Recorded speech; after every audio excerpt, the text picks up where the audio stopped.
La première ministre britannique a déjà tenté à 3 reprises de faire adopter son accord sur le Brexit par le Parlement et 3 fois, elle a été rejetée.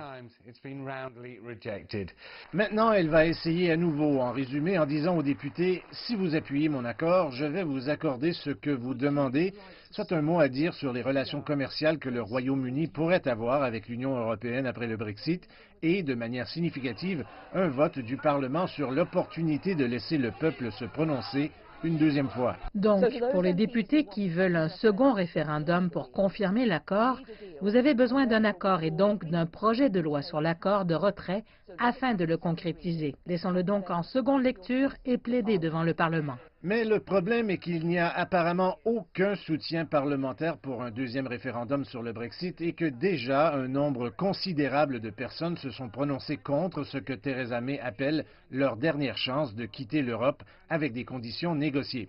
Elle dit que la seule autre option est une élection générale destinée à terrifier les membres de son propre parti, le Parti conservateur, qui traîne déjà tristement dans les sondages en vue des élections législatives européennes de jeudi. Ce dernier coup de dé de la part de la première ministre, qui reconnaît qu'elle est sur le point de partir cet été, pourrait bien fonctionner, mais en réalité, ne retenez pas votre souffle.